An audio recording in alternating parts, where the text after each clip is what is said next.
Now that it's all set up, the rocks are inside, it's time to plumb the tank. The great thing about getting an aquarium like a water box is that all the plumbing comes figured out. I'm laying it out on the floor first so I know what goes to what. And this system over here, the manifold, is something that I was really interested in. It'll make it a lot easier to run reactors down the line. And the cool thing is that if you don't have any reactors, which I currently don't, it just comes with a plug. So you don't have to plumb that yet.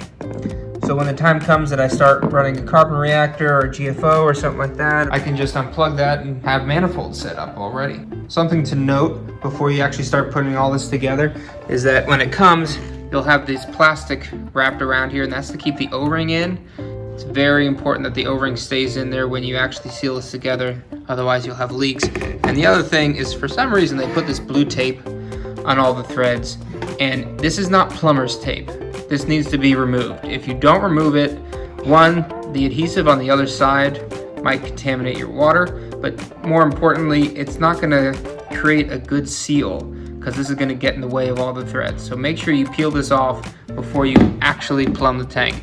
Plumbing's all done. It was pretty painless, as to be expected with a plug and play aquarium. When you watch Waterbox's official video on how to plumb things, they're saying for a big aquarium like this, because you're not gonna be able to slide it out from the wall, obviously it weighs too much, even before water, to use 2 people. I don't have 2 people, so I just did it myself, and it was pretty easy. I just lined up the pre-cut holes in the overflow box with the return piping that needs to go in there.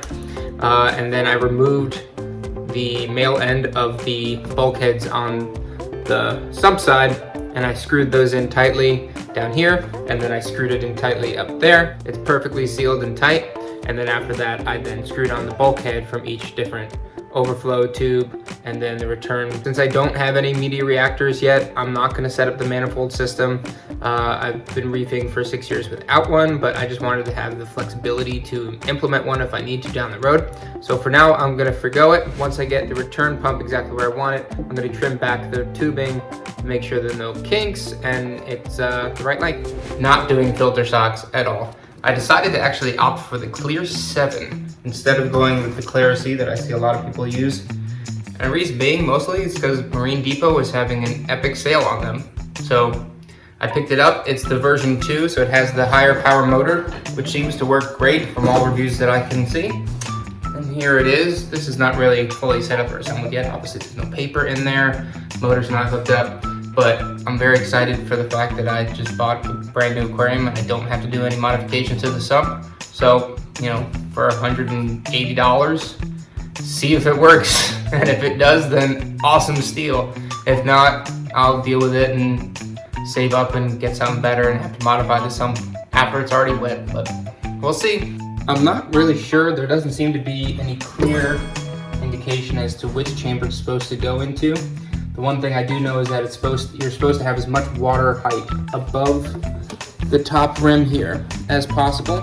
I see most people put it into the second chamber, and that's just because the baffles here in the back, and even further in the back, they're barely an inch tall. Not sure exactly where the water level is going to sit there, so what I might end up doing is just putting in a media basket and have some media in there, some floss, or honestly, maybe just put some bio balls in there, just so you can see how easy it does actually go in. You can pull it apart this way, and then it just get those things to line up right here. In the front, it was kind of sit like that. Oops. And it just sits flush. No mods needed. The water will flow over. It goes through the sides on every side. So it'll flow down through the normal standard plumbing, over that baffle into here, and down through the sides, down through the roller. That'll catch everything, and once it gets triggered, it'll pull through new fleece roller, and then out through the bottom, into the refugium if I set one up, protein skimmer chamber, and out and back up. Got the A360X's. Very sleek, slim profile light, and I'm using the rigid, the A-series mount, because that keeps the cords all nice and concealed through the neck, and it also makes sure that everything is perfectly right angled. which will just help the aesthetic. One thing you do need to note is that always leave space behind your aquarium, but you honestly need at least 2¼ inches between the glass and the wall. I just got lucky and I'm right there at the edge. And actually this, because the wall's not perfectly straight, this light I have to press the wall in order to make it fit. So make sure you have at least 2¼ inches off the wall, otherwise these A-mounts won't work. The A360Xs don't come with K-Link cables. So if you're gonna string all these together and slave 3 of them to one light, so you can control off of one light, you need to daisy chain them together with K-Link cables. A K-Link cable is basically just a USB-C cable. You could spend a lot more by ordering from one of the fish stores, but honestly a regular USB-C cable will work. I'll put a link in the description below, but I'm using these from Uni, and I'm even using right angle elbows so that it's nice and sleek install. As you can see, like that, nice and clean.